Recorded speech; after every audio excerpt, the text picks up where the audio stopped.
할렐루야. 네. 할렐루야. 아멘. 네, 감사합니다. 오늘도 이렇게 찬양과 기도로 이렇게 주님께 영광 드릴 수 있음에 저희들 너무나 감사를 드립니다. 지금 혹시 그 라이브로 혹시 찬양 예배 드리는 분이 누가 있으시죠? 지금?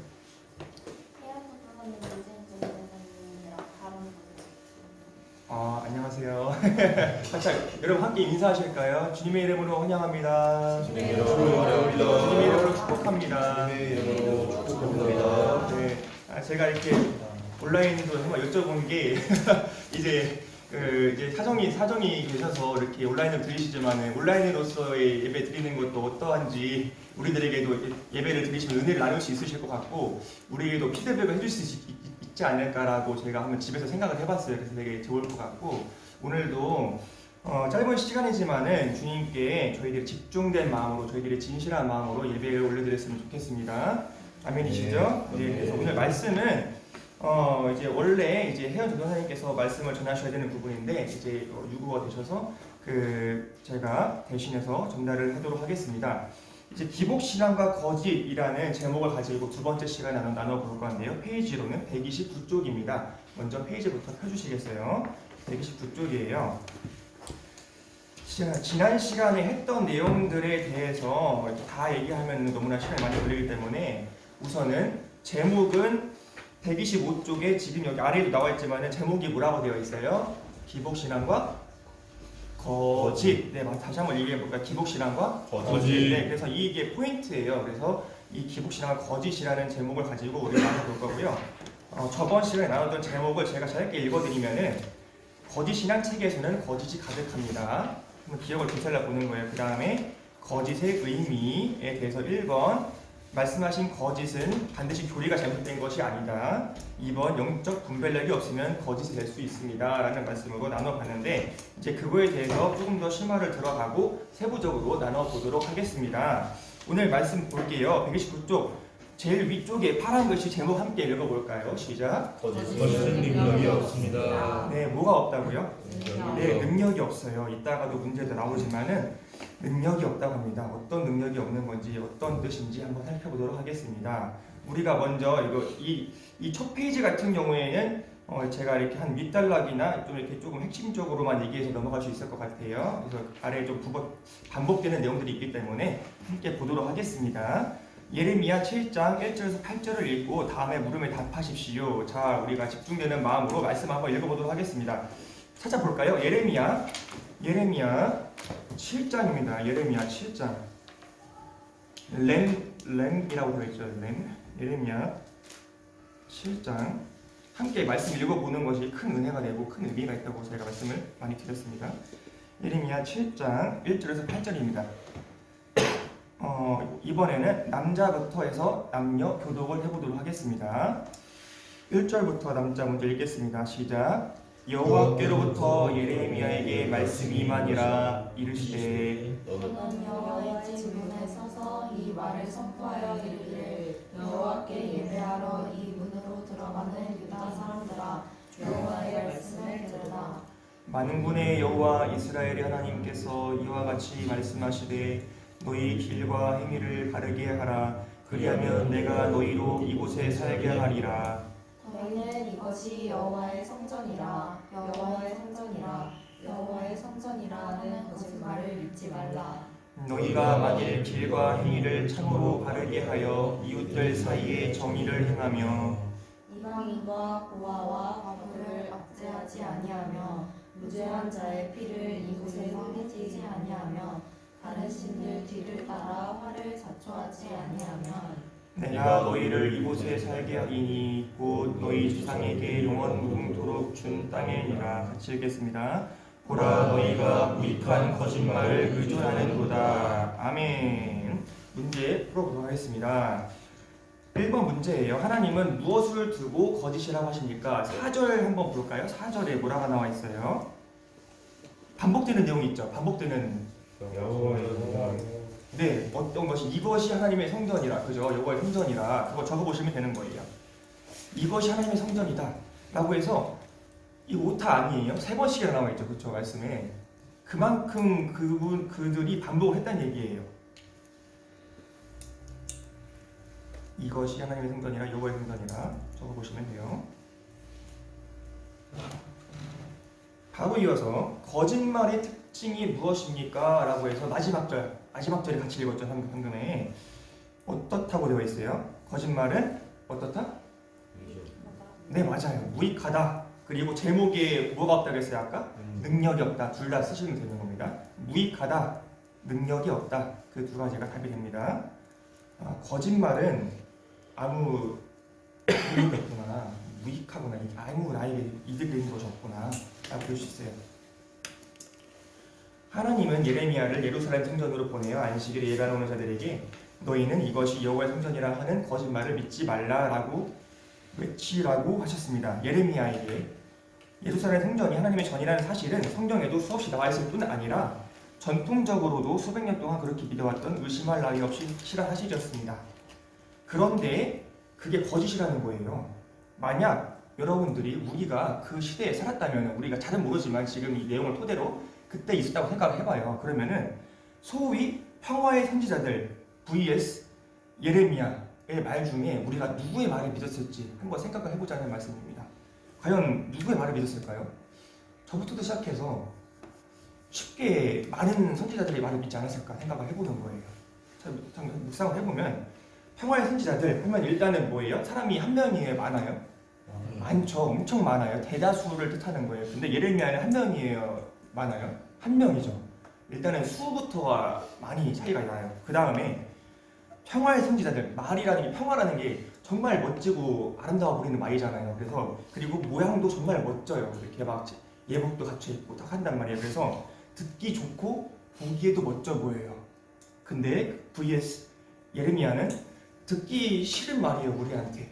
그 당시에도 그렇고 지금도 마찬가지예요. 그리고 볼품이 없을 수가 있어요.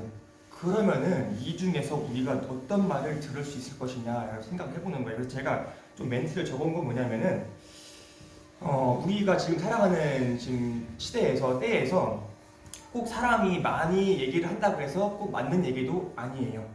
다수라고 해서 맞는 얘기도 아니고, 그리고 또 혼자 얘기를 한다고 해서 꼭 틀린 얘기도 아니다. 그리고 반대의 경우도 마찬가지고요. 그 다음에 보기에 멋져 보이거나 화려하다고 해서 그것이 옳거나 맞다 그렇게 볼 수도 없고, 꼭 그럴 수는 없고, 반대로 듣기가 싫고 볼품이 없어도 그것이 맞을 수도 있는 거예요. 그렇다면 우리가 이걸 어떻게 알아야 됩니까? 분별하는 기준이 뭔가요? 그 본질, 핵심을 보는 눈이 뭘까요? 그 기준을 우리의 이거 뭐예요? 말씀, 문 닫아주세요. 말씀인 거예요. 말씀. 그래서 우리 말씀이 기준이 돼야 되는데, 그래서 이 말씀을 알아야지 그 기준을 분별했기 때문에 우리가 지금 이렇게 말씀을 묵상하는 거예요. 아멘이신가요? 네. 그래서 이 조금 어려울 수 있어요. 그리고 좀 재미가 없을 수도 있습니다. 근데 시간이 지나고 보잖아요. 그러면은 이 말씀만큼 강력하고 확실한 게 없습니다. 일단 뒤에도 나오지만은 말씀과 찬양과 기도가 있지만 찬양과 기도도 물론 능력이 크고 역사하심이 크지만, 목사님께서도 말씀하시지만 결국은 말씀이에요. 결국은 이 텍스트가 우리의 영혼을 바꾸고 우리의 심령을 변화시키는 거예요. 그래서 그 하나님의 관점과 우리 세상의 관점, 인간의 관점을 분별할 수 있는 그걸 보고 영적, 방금 얘기한 무슨 력? 맞아요. 그거의 영적 분별력인 거예요. 그래서 하나님의 관점과 우리 세상의 관점, 마귀의 관점, 사람의 관점을 분별하는 것, 그런 것들이 영적 분별력이구나라고 해서 나중에 배워보도록 할 거예요. 다시. 그럼 왜 내용 내용한 거예요. 왜 예루살렘 성전이 여호와의 전이라는 말이 거짓이었을까요? 왜 거짓일까요? 성전은 그곳에, 여기 한 포인트 쳐보시면 돼요. 하나님의 영광이 임재가 머물러 계신 동안에만, 여기까지 포인트 밑줄 쳐주시면 됩니다. 하나님의 전으로서 의미가 있는 거예요. 만약에 하나님의 영광의 임재가 그곳을 떠나신다면 그곳은 더 이상 하나님의 전이 아닌 거예요. 그것은 뭐일 뿐인 거예요? 하나의 건물일 뿐입니다. 라고 해서 다음 단락으로 넘어가도록 하겠습니다. 그 당시 선지자들과 제사장들은 그러한 하나님의 관점을 전혀 몰랐대요. 아주 일부분만 모르는 게 아니고 제사장들이잖아요. 선지자들이에요. 정말 말씀에 박식하고 율법을 통달한 분들인데 몰랐대요. 관점을 몰랐기 때문에 하나님께서는 그들을 질책하시고 전혀 몰랐다고 말씀하시는 거예요. 그들은 어땠냐? 하나님께서 거하고 계시는 성전에서 제사를 많이 드리니까 지켜주실 것이고 복을 주실 것이라고 외쳤습니다. 그래서 외쳤다는 것도 좀 이게 조금 외쳐댔다고 조금 약간 조금 비하해서 말씀하시는 거잖아요. 이건 그렇죠. 그래서 이 뉘앙스를 아시면 되는 거예요. 그리고 이스라엘 백성들은 그들의 말대로 또 믿었어요. 이게 왜 그런지 이치 나올 거예요. 이유가. 그것을 두고 하나님은 그들이 거짓을 신뢰한다고 말씀하시고, 그러니까 하나님께서 보시기에 또 그들이 하나님이 아니라 성전을 신뢰한다고 말씀하셨습니다. 정확하게 맞는 말씀입니다. 다음 단락. 하나님께서 말씀하시는 이 거짓의 심각성을 밑줄 치겠습니다. 거짓의 심각성은 그것이 전혀 능력이 없다는 것입니다. 제목에도 나와 있었죠? 전혀 능력이 없다는 것입니다. 이게 어떻게 문제가 되는지 뒤에 보도록 할게요. 130페이지입니다. 당시 선지자들과 제사장들이 전한 거짓이 아무런 능력이 없었던 것은 이것이 아까 제가 말씀드렸듯이 이것이 누구의 성전이라? 여호와, 감히 여호와의 성전이라 하면서 3번씩이나 반복한 것을 보아서 알 수 있어요. 하나님께서 이것을 적으라고 하셨기 때문에 적은 거예요. 이 말씀을 적으신 분께서. 그래서 어떤 주석은 이것을, 자 이거 한번 읽어볼 수 있으신 분? 영어. 자 이거 한번 읽어볼까요? 이거 뭐죠 이거? 네, 한번. 네? 한번 읽어보실 분. 한번 예원이 읽어볼까요? 예영이. 이거 저도 이제 또 정확한 발음을 위해서 한번 발음표를 적어서 와봤어요. 그래서 이게 뒤에 보면 뭐라고 말했어요? 뜻이 헛된 반복적인 중언 부언이라고 해가지고 vain, repetitious, babbling 해가지고 이게 헛된이 또 무익하다는 뜻도 있어요. 그래서 무익한, 지루한, 무익하고 지루한 옹알이라고 볼 수 있대요. 무익하고 지루하니까 아주 쓸데없는 말이라고 하는 걸로 볼 수도 있다고 설명하고 있어요. 그 당시 선지자들과 제사장들이 지금의로 표현한다면은 선생님께서 그만큼 반복적으로 강조하여 외쳤지만 아무런 능력이 효과가 없었다라고 이 정도로 심각한 표현을 볼 수 있겠어요. 다음 단락이에요. 원래 하나님의 말씀은 이거 밑줄입니다. 별표. 원래 하나님의 말씀은 어떻다고요? 대단한 능력을 가지고 있습니다. 아멘이신가요? 믿으십니까? 네. 이거 그래서 히브리서 4장 12절 말씀에 나와 있는데 정말로 이걸 한번 읽어보도록 할게요. 이거는 중요한 말씀이기 때문에 히브리서 4장 12절 말씀입니다. 히브리서 4장 12절 말씀입니다. 신약성경 히브리서 4장 12절 말씀 찾으신 줄 믿고 함께 봉독하겠습니다. 시작. 하나님의 말씀은 살아있고 활력이 있어 좌우의 날선 어떤 검보다도 예리하여 혼과 영과 관절과 골수를 찔러 쪼개기까지 하며 또 마음의 생각과 뜻을 판단하나니. 아멘. 그리고 심지어 하나님은 말씀으로 천지를 창조하셨습니다. 아멘이신가요? 네, 믿으시는 여러분들이 축복된 여러분들의 백성입니다. 그런데 이 능력이라는 거, 이게 좀 단어에 동그라미 치셔도 괜찮아요. 능력은 우리가 하나님과 동행하는 삶을 살 때, 그리고 하나님의 말씀이 하나님의 인도 동그라미를 따라 우리에게 주어질 때 나타난다고 되어 있어요. 그러니까 이 말씀이 엄청난 능력을 가지고 있는데 천지를 창조하실 정도로 강력한 능력을 가지고 계신데 왜 사람들에게 나타나지 않느냐? 그것은 하나님의 문제가 있어서 그런 게 절대 아닙니다. 그것은 다 우리의 죄인된 삶 때문에, 그러니까 뭐예요? 우리가 동행하는 삶을 살지 않기 때문에, 그리고 하나님의 인도를 따라 살지 않기 때문에 나타나지 않는다라고 반대 해석을 할 수가 있게 되는 거예요. 아, 그렇군요. 반면에, 그래서 내용 넘어가서 볼게요. 반면에 하나님의 백성들이 하나님을 떠나 있으면서, 제가 말씀하는 걸 다시 한번 글로 표현한 거예요. 떠나 있으면서 자기 임의대로 밑줄, 자기 떠나 있으면서 자기 임의대로 밑줄, 하나님의 약속을 선별적으로 취해서 아무리 그것을 주장한다 하더라도 능력이 없다. 그것은 거짓이다 라고 해서 내용이 나와 있습니다. 다음 단락이요. 오늘날 우리는 뭐뭐 해주실 것을 믿습니다 라고 라는 표현을 많이 사용하면서 성경에 나오는 약속들을 붙잡고 전할 때가 많아요. 그런데 그런 말들이 공허한 메아리에 불과할 때가 있는데, 그 이유가 지금 나와 있는 하나님을 떠나 있기 때문에, 자기 임의대로 선별적으로 취해서 자기의 욕구를 충족시키기 위해서 목적을 가지고 수단 삼아서 전하기 때문에 그렇다라고 하는 내용이 아래의 내용인 것입니다. 그래서 방금 이 세 번째 단락의 아래 부분 보시면 그저 성경적인 교리 동그라미, 교리에 대한 동의, 그리고 어떠한 능력도 없는 반복적인 중언부언에 불과할 때가 너무 많기 때문이다라고 우리가 볼 수 있어요. 조금 내용이 어려울 수 있겠지만 다 이해가 되시죠? 이해가 혹시 다 되시죠? 그죠? 조금 내용이 깊지만 이 내용을 우리가 보는 이유는 이것을 통해서 우리 삶에 적용을 하기 위해서라는 것을 다시 한번 생각하면서 내용 보도록 할 거예요. 자, 파란 글씨 제목 함께 읽어보겠습니다. 시작. 거짓 신앙체계에 빠지면 사람들이 거짓을 좋아합니다. 네, 제목이 좀 기니까 제가 줄여볼게요. 거짓에 빠지면 거짓을 좋아합니다. 이렇게 해도 맞는 거예요. 신앙을 떠나서 우리의 삶 속에서 일상에서 생각을 해본다고 하더라도 거짓에 빠지면 거짓을 좋아해요. 그래서 어떤 사람들은요, 거짓을 항상 자기가 말을 하고 거짓 속에 살기 때문에 다른 사람들도 다 그럴 것이라 생각을 하고 의심을 하는 분들이 계세요. 혹시 그런 분들 만나본 적 있으세요? 없으실 수도 있고 만나보신 적이 있으실 수도 있어요. 저는 만나본 적이 있어요. 그런 분들은 다른 사람도 우리라고 그렇잖아요. 우리는 다 많은 경우에 다른 사람도 나 같을 것이라고 생각하는 경우가 좀 있어요. 그런 걸 보고 선입견이라고 할 수도 있고 나의 잣대라고 할 수도 있는데 그런 부분에서 이 거짓말이 잣대를 봤을 때도 동일하게 마찬가지가 적용되는 거예요.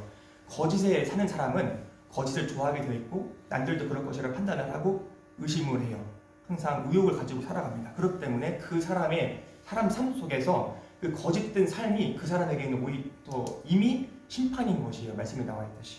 내용 보겠습니다.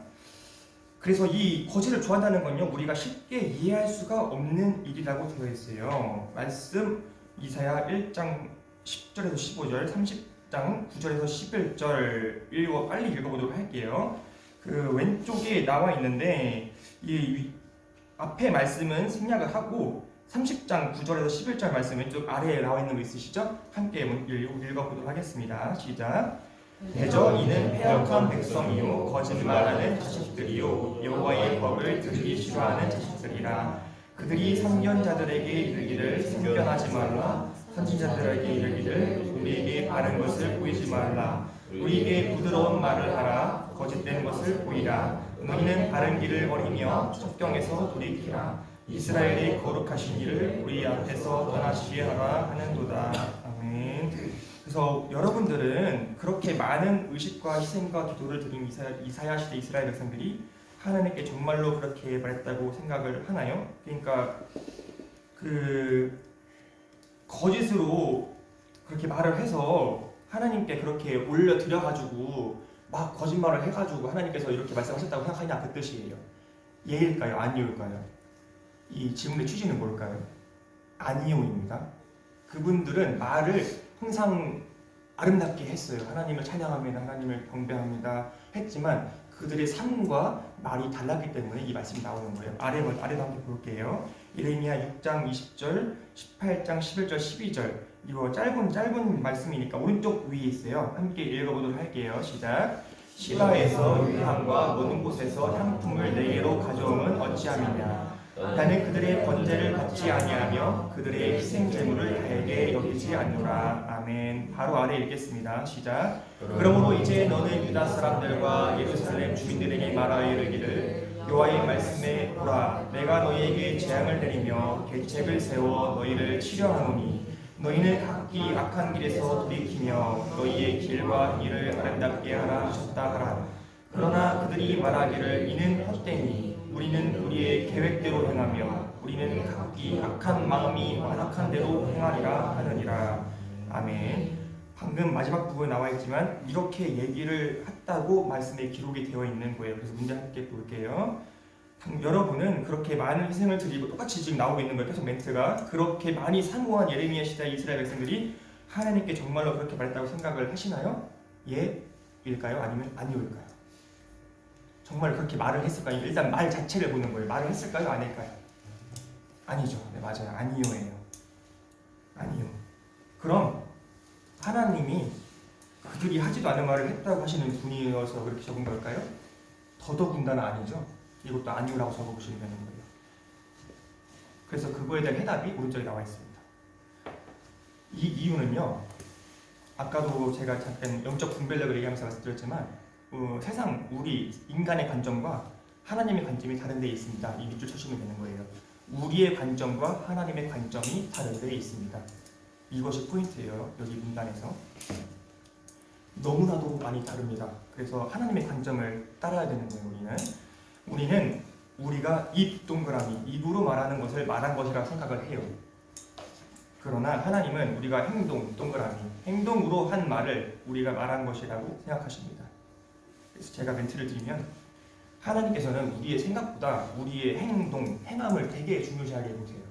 저도 많이 깨닫는 부분인데 우리의 말도 중요하지만 우리 입술의 고백도 중요하지만 우리가 삶에서 행하는 것, 그것을 정말 중요하게 보십니다. 그래서 제가 말씀드리면 말씀을 듣고 행하는 자는 어디 위에 집을 지은 자다? 어디 모래 위에요? 반석 위에요? 네, 그렇습니다. 아멘. 반석 위에 집을 지는 자가 되는 것입니다. 그래서 반석 위에 집을 짓는 자는 풍파에도 무너지지 않는다. 그래서 그 풍파에도 무너지지 않는 믿음을 가진 여러분들이 되시길 주님으로 소망합니다. 그래서 우리의 행동이, 여기 밑줄 치실게요. 우리의 행동이 세 번째 줄, 우리가 하나님에 대해서 실제로 어떻게 믿는가를 드러낸다. 이거 밑줄 쭉 치실게요. 우리의 행동이 우리가 하나님에 대해서 실제적으로 어떻게 믿는가를 드러낸다. 행동은 믿음을 드러낸다. 행동은 믿음이다. 가 이어진다는 얘기예요. 아, 행함을 보고 믿음을 볼 수 있구나. 제가 여기서 깨달았고 중요한 부분이라고 생각해서 코멘트를 드리는 거예요. 그래서 이사야 시대나 예레미야 시대 이스라엘 백성들은 자기들이 실제로 그렇게 말하지 않았기 때문에 그대로 실제로 얘기 안 했어요. 그렇게. 그래서 예레미야나 이사야의 말이 틀렸을 것이라고 생각했을 거예요. 그러나 하나님은 그들이 틀렸다라고 선언하시는 거예요. 이처럼 하나님의 백성들이 신앙의 본질에서 떠나면, 이걸 포인트 쳐주시면 돼요. 밑줄 네모칸 쳐주셔도 되고요. 신앙의 본질에서 떠나면, 이게 이유예요. 이유. 거짓을 좋아하는 이유, 원인. 신앙의 본질에서 떠났기 때문이에요. 그러면 어떻게 된다? 결과는요, 거짓을 좋아하게 되어 있어요. 그리고 자기들의 욕구를 충족시켜줄 메시지, 이것도 밑줄 쳐주실게요. 자기들의 욕구를 충족시켜줄 메시지까지 포인트 밑줄을 좋아하게 되고, 이것을 성경은 뭐라고요? 부드러운 메시지, 이것도 밑줄.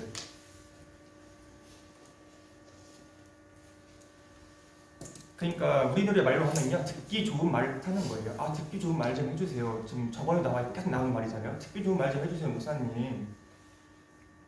사랑 얘기 좀 해주세요. 좀 우리들의 좀 마음을 채워주는 말 좀 해주세요. 그 뜻이에요. 근데 그분들, 우리들의 그 현상이 나타나는 이유가 뭐냐? 신앙의 본질에서 떠났기 때문이다 라고 볼 수 있는 거예요. 넘어가겠습니다. 파란 글씨 제목 뭐라고 나와 있어요? 기복신앙의 정의. 네, 그래서 우리가 어떤 것을 학습을 할 때 제일 중요한 게 정의 개념이 되겠습니다. 그래서 제일 중요한 부분이 나오는 거예요. 기복신앙 한마디로 말해서 뭐라고 나와 있을까요? 함께 읽어볼까요? 시작. 하나님이 우리 삶의 목적을 위한 수단이 되는 삶입니다. 별표 빵빵입니다. 하나님이 우리의 삶의 목적을 위한 수단이 되는 삶, 이것이 기복신앙입니다. 하나님이 우리 삶의 목적을 위한 수단이 되는 삶. 그래서 네모칸 밑줄 별 다 해주시면 되는 거예요. 그래서 좀 기니까 이것도 줄이면은 하나님이 수단이 되는 삶, 이렇게 줄여볼 수가 있고요. 더 줄이면 하나님은 곧 수단, 하나님은 수단, 이렇게 하나님은 수단, 이렇게 볼 수도 있어요. 하나님은 우리의 목적이 되셔야 합니다. 믿으시나요? 하나님은 우리의 목적이 되셔야 되는데 하나님이 우리의 수단이 됐다. 그럼 그것이 곧 기복신앙이다. 우리가 쉽게 볼 수 있는 거예요. 그래서 우리가 1단원에 살펴본 것처럼 우리 신앙은 처음부터 끝까지 밑줄 하나님 중심적인 삶입니다. 그리고 하나님 중심적인 삶의 특징은 하나님의 목적을 위해 사는 것, 밑줄입니다. 하나님 중심적인 삶, 하나님의 목적을 위해 사는 것, 이렇게 밑줄 쳐주시면 감사하겠습니다. 밑줄을 치면서 한번 눈으로 보는 목적이에요. 혹시 밑줄을 안 치시더라도 한번 눈으로 보시면 되는 거예요. 눈으로 밑줄 치셔도 괜찮아요. 그래서 반면에 타락의 본질은 자기중심적인 삶, 계속 나오는 말씀이죠. 자기중심적인 삶인데 그것의 특징은 자기 목적을 위해 사는 삶인 것입니다. 어차피 반대로 보면 되는 거니까. 그래서 이 신앙에 타락하면 이것도 중요해요. 하나님을 믿으면서도 자기 목적을 위해 삽니다. 이것도 좀 포인트를 쳐주실게요. 너무너무 중요해요. 이것도 별. 여기 지금 제가 나누는 부분에서 별은 딱 방금 이 두 개밖에 없어요. 이 두 개가 정말 너무나도 중요합니다. 남은 거 다 혹시나 까먹으셔도 이 두 개만 기억하면은 포인트, 핵심을 완전히 다 익히시는 거예요. 아, 그러니까요. 이게 기복신앙의 다른 표현이에요. 이거는 행동, 행태를 중심으로 하는 건데 하나님을 믿으면서도 자기 목적을 위해 살 수가 있다니까요. 많은 부분에서 그럴 수가 있어요. 저도 그랬던 적이 있기 때문에 이걸 알아요. 우리도 그런 경우가 있을 수 있고요. 하나님을 믿으면서 자기 목적을 위해 살 수가 있어요. 정말 무서운 말씀이에요, 이거는. 그래서 이 두 가지 별표가 기복신앙의 두 가지 정의, 그러니까 표현이라고 볼 수 있는 거예요. 그래서 그리고 하나님은 하나님의 백성들의 삶에서 전락을 해버렸다. 그것이 기복신앙이다라고 되어 있는데 문제 빠르게 풀어보도록 할게요. 예레미야 6장 13절 14절을 읽고 답해 보도록 하겠습니다. 말씀 아래쪽에 나와 있죠? 읽어볼까요? 시작. 이는 그들이 가장 작은 자로부터 큰 자까지 다 탐욕을 부리며 선지자로부터 제사장까지 다 거짓을 행함이라. 그들이 내 백성의 상처를 가볍게 여기면서 말하기를 평강하다 평강하다 하나 평강이 없도다. 아멘. 모든 종교 지도자들과 이스라엘 백성들의 중심에 뭐가 있었을까요? 제일 위쪽에 두 번째 줄 그렇습니다. 탐욕 적어보시면 돼요. 탐욕, 탐심. 그리고 선지자들과 제사장들의 메시지는 한마디로 무엇이었을까요? 제일 아랫줄 말씀에 제일 아래 평강입니다. 평강, 축복입니다. 여러분은 그들이 왜 그렇게 외쳤다고 생각을 합니까? 왜 그렇게 외쳤을까요? 지금 제목을 유추해서 생각해봤을 때 기복 신앙이니까 뭔가 복을 바라고 그랬지 않을까요? 그렇죠? 어떤 복일까? 이제 그들이라 하는 분들은 우리가 많은 말씀에도 설교에서도 많이 들었지만은 사람들의 인정을 많이 구했다고 했잖아요. 사람들의 지지를 구했다고. 그래서 많은 사람을 모을 수 있었기 때문에 그렇게 해야. 그게 답이에요. 사람들이 인기를 끌기 위해가 답입니다. 사람들을 많이 모으기 위해서. 그게 답입니다. 그러니까 어떠한 이득을 얻기 위해서. 그겁니다. 말씀을 전하는데 이런 목적을 가지고 전했다. 말씀으로 사는데 이런 목적을 가지고 믿었다. 그것이 기복신앙이다. 이렇게 볼 수 있는 거예요. 보겠습니다. 예레미야 시작. 이스라엘 백성들은 종교 지도자들과 일반 백성들 할 것 없이 큰 자부터 작은 자까지 모두 그 중심에 탐심이 사로잡고 있었고요. 답이에요. 그리고 종교 지도자들의 메시지는 일관되게 평강의 메시지, 축복의 메시지였습니다. 넘어가겠습니다. 그 왜 대체 그랬을까요? 왜? 그 이유는 나와 있죠? 그들에게로 몰려들게 하기 위해서다. 그래서 그 백성들의 영적인 상태는 마치 어떤 환자와 같다고요? 말기, 암 환자와 같았다. 그러니까 거의 죽을 병에 걸렸다는 뜻이에요. 여기 좀 밑줄 좀 쳐주실게요. 심각한 재해의 억압. 이 그들 가운데 있었습니다. 저는 요즘에 이런 부분을 좀 이거 좀 핑크색이나 이런 빨간 부분으로 좀 체크를 하거든요. 안 좋은 말씀 같은 경우에 이 그들 가운데 있었던 거예요. 그리고 하나님 백성들이 신앙의 본질에서 떠나면 거기에는 반드시 이것도 있줄 반드시 영적인 억압, 반드시 영적인 억압, 이것도 있줄 한번 쳐주실게요. 이 억압이라는 게 뭔지 아시죠, 여러분? 어떤 거에 의해서 엄청난 압박, 눌린다는 걸 뜻하는 거예요. 어떠한 영적인 것에 의해서 눌린다는 거예요. 이 눌리면은요 정말 힘든 걸 떠나서 몸이 눌리는 게 차라리 나아요. 근데 영적으로 눌린다는 거는요 완전히 뭔가 막히고 눌린다는 뜻이에요. 답이 없다는 얘기예요. 다음 단락. 그럼 왜 이스라엘 백성들은 평강의 메시지 듣는 것을 기뻐했을까? 그러니까 전하면 그거 안 들으면 되는데 왜 들었을까요? 그것 또한 그들 속에 가져간 탐심, 동그라미, 탐심 때문이었습니다. 그러니까 서로 통하니까 그랬다는 얘기예요. 전하는 선지자들, 제사장들도 그런 얘기를 전했고 듣는 백성들도 그것을 원했어요. 서로 통했기 때문에 그것을 전하고 들었다는 뜻이에요. 그것을 위해 많은 제사를 드리고 모든 집 열심히 참여하고 금식하고 기도를 드렸지만 그들은 그들의 신앙을 뒷받침해줄 메시지를 원했을 뿐이지 하나님을 경배한 것이 아니었던 것입니다. 파란 글씨 제목 함께 읽어볼까요? 시작. 기복신앙에서는 아무리 많은 희생과 헌신이 드려져도 그것은 하나님을 사랑하는 것이 아닙니다. 자, 여기 예를가 있는데 여기 대재벌의 외아들 혹시 드라마 보셨어요? 재벌집 막내 아들? 혹시 여러분들 드라마 안 보세요? 네, 안 보셔도 좋은데 저는 워낙 유명하길래 봤는데 말을 잘 만들었다고 근데 마지막에 마무리가 좀 잘 안 되긴 했는데 그래서 혹시 그걸 보셨으면 그거 연상하시고 모르시면은 그냥 제가 얘기하는 걸 들어주시면 돼요. 예를 들어보는 거예요. 저자가 예를 들어봤어요.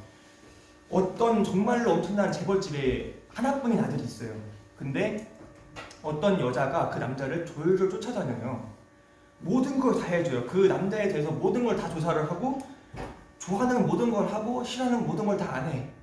그리고 자기의 모든 뭐 집도 팔고 냉장고 팔고 다 해가지고 천국 가는 게 아니고 그 남자를 위해서 헌신을 하는 거예요. 근데 그 목적이 뭐냐? 그 남자랑 결혼하기 위해서예요. 그 남자랑 결혼해서 뭘 얻고 싶은 거냐? 부귀와 영광을 얻고 싶어서. 그러면은 이 예를 통해서 봤을 때 그 여자가 그 남자를 사랑하는 것일까요? 아니면 아닐까요? 여러분의 답은 뭔가요? 사랑하는 거예요? 1번 사랑하는 거 아니에요. 2번 답은? 아니죠? 그죠? 이거 어렵지 않잖아요. 그죠? 이 정도는 답을 다 할 수 있잖아요. 그죠? 아닌 거예요. 그래서 하나님이 우리 두 번째 단락이에요. 아래서 두 번째. 우리 삶의 목적을 위한 수단으로 전락한 기복신앙에서는 아무리 많은 희생과 헌신이 드려진다 할지라도 그것은 하나님을 사랑하는 것이 아니에요. 그것은 여기도 밑줄 한번 써주실까요? 하나님을 이용하는 것입니다. 이것도 기복신앙의 다른 표현이 될 수 있겠어요. 행태적인 측면에서. 하나님을 이용하는 것입니다. 저도 이 부분이 그 센테스들의 좀 많이 은혜를 받아가지고 제가 이렇게 여러분들의 공유를 하는 거예요. 하나님을 이용하는 것이다. 하나님을 수단 삼는 것이다. 그리고 아까 나왔던 하나님을 믿으면서도 자기 목적을 위해 산다. 그것들이 기복신앙인 것이구나. 아 그렇구나.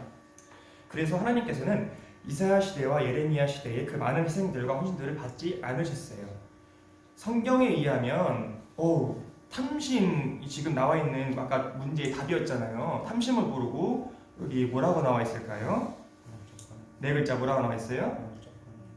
여기 잠시만요. 132쪽에 두 번째 단락 아래서 두 번째 단락의 마지막 줄쯤에 성경에 의하면 찾으셨나요? 혹시? 같이 가야 되니까 찾으셨어요? 찾으시면 아멘? 네, 찾으셨어요. 그러면 성경에 의하면 탐심은 뭐예요? 네 글자? 네, 우상숭배라고 되어 있어요. 우상숭배를 하지 말라고 하나님께 말씀하셨는데 정면으로 대항하게 되는 거예요. 탐심을 가지면요. 그리고 세상 사랑은 뭐라고 되어 있어요? 영적 가늠입니다. 그래서 진짜로 이 탐심과 세상 사랑이라는 게 우리의 생각보다 정말로 이 무섭고 끔찍한 일이구나라는 걸 우리들이 좀 느낄 수 있어야 되겠어요. 저부터 시작을 해서 정말로 하나님께서 싫어하시는 것들이구나 이런 것들이. 그래서 주님을 의지해서 이것들을 끊어낼 수가 있어야 된다. 우리들이 그것을 이렇게 고백할 수 있어야 될 것 같아요. 132쪽에 그 마지막 제목 보겠습니다. 함께 짧게 읽어볼까요? 오늘날 우리의 영적 상태입니다. 영적 상태가 어떤지 한번 볼까요? 우리의 영적 상태는 아까 나와있지만 이사야 시대랑 예레미야 시대를 봤지만 예레미야 시대랑 비슷하다고 저자가 알려주고 있어요. 하나님의 백성들이 신앙의 본질에서 떠나있기 때문에 그들 가운데 다시 나오네요. 온갖 억압이 가득하대요. 심지어 목회자들과 교회의 중직들의 가정이 파괴되고 있어요. 왜냐하면 이 기복신앙 때문에요. 일반 성도들의 가정은 더 말할 것도 없어요. 교회와 성도들의 삶 속에 심각한 죄들이 있습니다. 그런데 오늘날 다음 쪽이에요. 그런데 오늘날 많은 목회자들은, 목사님들은, 전도사님들은 성도들의 삶과 교회 안에 있는 그 엄청난 영적인 억압과 죄악들을 무시합니다 라고 되어 있어서 많은 교회의 모습이라고 목사님들께서도 설교를 많이 해주시는 부분이에요. 많이 듣고 기억하시죠? 정말로 많은 부분이 나타나고 있는 거예요. 무시해요. 그런 거 좀 얘기하지 마요. 듣기 싫어요. 진짜로. 그만 좀 얘기합시다. 조금 좋은 얘기 좀 하면 안 돼요? 이게 그 뜻인 거예요. 그리고 축복만을 외쳐댑니다. 여러분 복 받으세요. 여러분 잘 되세요. 세상에 잘 돼서 헌금 많이 하셔야죠. 교회 키우셔야죠. 그 뜻이에요. 이게. 그렇게 하는 가장 주된 이유는 여기 나와 있죠. 교회가 성장하기 위해서라고 하는 정말 좋은 이유인데도 불구하고 이것은 성장은 좋은 뜻이지만 이것이 목적이 돼서는 안 되는 거예요. 우리의 교회 성장은 우리의 믿음이 성장을 할 때 따라오는 현상일 뿐이지 우리가 이것을 가지고만 놓고선 보면은 우리는 기복신앙을 빠질 수밖에 없다라고 하는 것을 알 수가 있을 것 같아요. 그래서 이거 보면은 뭐예요? 탐심이 계속 나오는 거예요. 그 중심에 자리 잡고 있다라고 볼 수 있을 것 같아요. 마지막입니다. 일반 성도들 또한 그들의 삶을 여기 좀 밑줄 좀 한번 쳐서 부탁드릴게요. 하나님의 말씀 앞에 이렇게 하나랑 정직 동그라미, 하나님의 말씀 앞에, 그리고 밑줄 해주시고 정직은 동그라미 하게 직면하기를 싫어합니다. 우리가 그렇다는 얘기예요. 내가요. 그들의 죄가 다루어지는 것을 싫어합니다. 그들의 삶을 조정 동그라미, 교정 이게 그 뜻이에요. 맞춘다고요. 하나님이 그들의 모든 것이 되게 하라는 메시지, 이것도 밑줄 치실게요. 하나님이 그들의 모든 것이 되게 하라는 메시지. 하나님이 우리의 모든 것이 되어야 되는 것입니다. 하나님이 그들의 모든 것이 되게 하라는 메시지를 좋아해야 되는데 싫어하는 것입니다.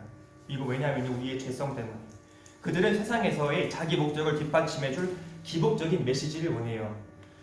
그들은 반드시 복이 아니더라도 자기 자아의 실현을 위해 도움이 되는 메시지를 원합니다. 그것은 탐심입니다. 그래서 마지막에 나와 있잖아요. 자기 자아의 실현도 이것도 포인트예요. 여러분 세상에서 얘기하는 캐치프레이즈를 잘 들어보세요. 너의 자아를 실현해. 너의 욕구를 충족시켜. 그거 잘 들어보세요. 조금 깊은 말씀이에요. 이것도 세상의 주요 메시지예요. 이게 잘 분별하셔야 돼요. 너의 목표, 욕망, 꿈을 이뤄. 너 자신이 중요한 거야. 다른 사람 신경 쓰지 마. 너 하고 싶은 대로 다 해. 그게 세상의 메시지예요. 그리고 그게 자아 실현이라고 표현되는 것이고 그것이 곧 근데 알고 보니까 탐심인 것이에요. 근데 우리는 어떻게 해야 된다고요? 아까 나했지 하나님이 우리의 모든 것이 되어야 하는 것입니다. 아멘이신가요? 아멘. 네, 아멘 한번 크게 해줄까요? 아멘. 네, 그렇습니다. 하나님이 우리의 모든 것이 되게 하면은 반대로 말씀드릴게요. 이러한 세상의 주류 메시지를요 대적하고 끊어낼 수 있는 방법은요 우리가 노력으로 절대 되지 않습니다. 아까 찬송도 찬송도 해주셨지만 찬송도 같이 불렀지만은 오직 보혈로밖에 되지 않아요. 우리가 저도 이렇게 아직도 배워가는 단계이지만 우리의 노력과 의로 절대 되지 않습니다. 오직 예수님의 보혈로밖에 우리들이 변화되지 않아요. 그래서 그 보혈이 근데 무엇이냐, 보혈의 은혜가 무엇이냐, 깨끗이 씻김이 무엇이냐, 어떻게 되는 것이냐, 하나님이 우리의 모든 것이 되는 것이에요. 하나님이 우리의 가장 우선순위가 되는 거예요. 어떠한 것도 우리가 가장 좋아하는 것이 하나님보다 우선하지 않는 거예요. 우리가 좋아하는 어떠한 것들 있잖아요. 우리가 세상에 좋아하는 것도 있잖아요. 그거 하지 말라는 뜻이 아니에요. 우선님께서 말씀하시지만 우리가 예를 들어서 게임이라든지 쇼핑이라든지 아니면 뭔가 노는 거라든지 그런 거를 아예 안 할 수는 없어요. 사람이라는 게 이렇게 놀기도 해야 돼요. 어쩔 수 없기 때문에 어쩔 수 없기도 하고 그리고 하나님께서 여러 가지 세상의 문물을 누리라고 하셨어요. 정복하고 다스리라고 하셨어요. 근데 문제가 뭐냐면은 그것이 주객에 전도되는 게 문제인 거예요. 그것이 목적이 돼가지고 그것을 쫓아가기 때문에 하나님께서 그것을 하지 말라고 말씀하시는 거지 그것을 아예 하지 말라는 뜻이 아니에요. 그래서 하나님이 모든 것이 되게 하라는 뜻은 그것이 하나님이 우리의 가장 최우선이 되게 하라. 그것을 우리의 생각으로 새겨라. 그 뜻인 것이에요. 여러분들 좀 이해가 되시나요? 아멘이신가요? 네, 감사합니다. 그래서 다음 페이지 넘어가 볼까요? 이렇게 두 과에 걸쳐서 기복신앙과 거짓에 대해서 말씀을 나눠봤어요. 이게 잠깐 생각해보는 시간을 가질 건데 정말 잠깐 할 거예요. 이제 이 첫 번째 문제는 깨달음이에요. 깨달음. 내가 정말로 감사합니다. 깨달음이고 어떤 부분에 성부가 와닿느냐. 깨달음. 그리고 두 번째는 뭐예요? 그러니까 한마디로 얘기하면 기도예요. 하나님 어떻게 하기 원하시나요? 어떻게 할까요? 그거고요. 세 번째는 적용이에요. 삶에 적용하는 거예요. 그래서 잠깐 생각해보고 쓰실 수 있는 글을 써보는 시간을 가져보도록 하겠습니다.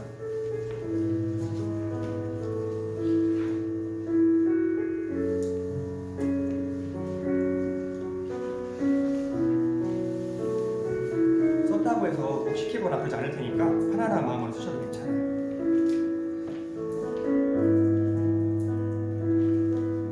이게 좀 푸는 게 좀 어려울 수 있어요. 그냥 편하게 들으시면 되는데 어려울 수 있는데 이거를 쓰고 풀려고 노력하는 것 자체가 불쌍해요.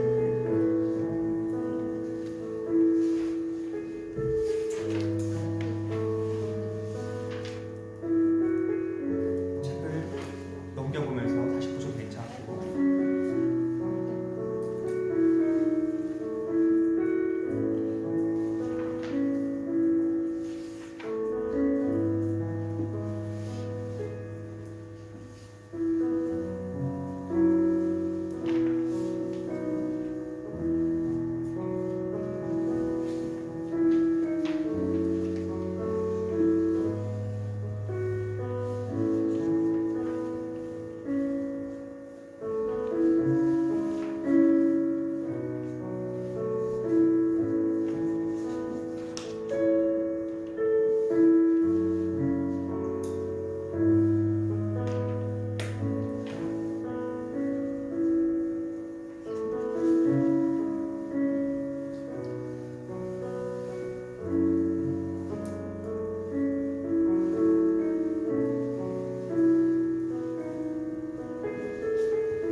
감사합니다. 다 해보신 것 같아요.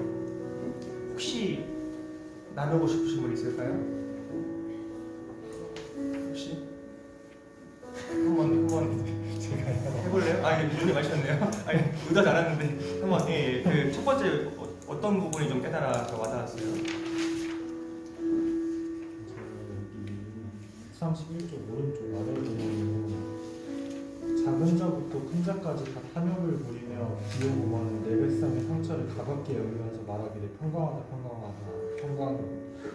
평강이 없도다 이 얘기를 좀 부리면서 좀 주변 사람들에게 상처받고 들으면 그럴 수 있지 괜찮아라고 말하는 게 너무 쉽게 말하지 않았나 이런 생각도 들고 하나님의 말씀을 말하기보다는 상대방 이야기 내 생각을 말하면서 그럴 수 있어 괜찮아라고 얘기하는 게 물론 종교적으로도 안 좋지만 치료적으로도 굉장히 안 좋거든요.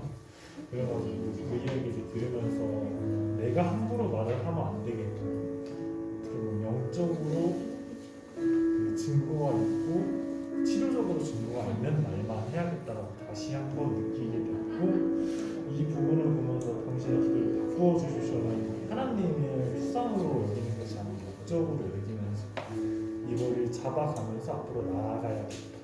그래서 무엇을 원하냐고 하면은 하나님의 완벽한 계획을 따라가고 거짓없이 따라가는.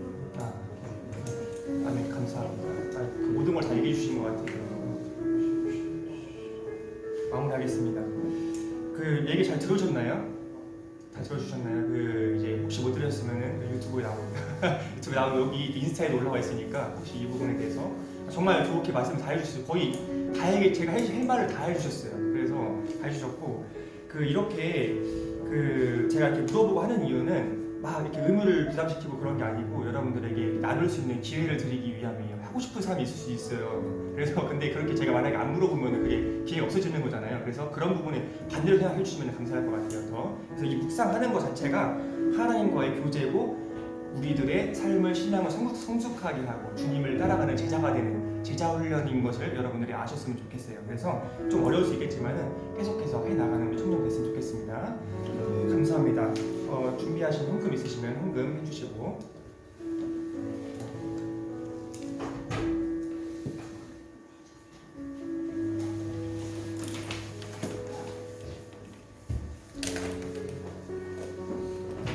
감사합니다. 제가 기도하고 기도를 하고 마치겠습니다. 하나님 감사합니다. 오늘 청년의 예배를 통해서 기복신앙과 거짓에 대해서 말씀을 나눴습니다. 주님, 거짓은 능력이 없습니다. 기복신앙은 주님을 수단 삼는 것입니다. 능력이 없고 주님을 수단 삼는 것을 우리의 말과 행동에서 끊어내게 하시고 저희들 삶 속에서 오직 하나님만이 목적이 되고 하나님이 우리의 최우선이 되고 하나님이 우리의 모든 것이 되는 우리의 청년이 될 수 있도록 인도하여 주시옵소서. 감사드리며 예수님 이름으로 기도드렸습니다. 아멘. 주기도문 하시고 예배 마치겠습니다. 하늘에 계신 우리 아버지여, 이름이 거룩히 여김을 받으시고 나라가 임하옵시며 하늘에서 이루어진 것 같이 땅에서도 이루어지이다. 오늘날 우리에게 일용할 양식을 주시옵고 우리가 우리에게 죄진 자를 사하여 준 것 같이 우리의 죄를 사하여 주시옵고 우리를 시험에 들게 하지 마시옵고 다만 악에서 구하시옵소서. 나라와 권세와 영광이 아버지께 영원히 있사옵나이다. 아멘.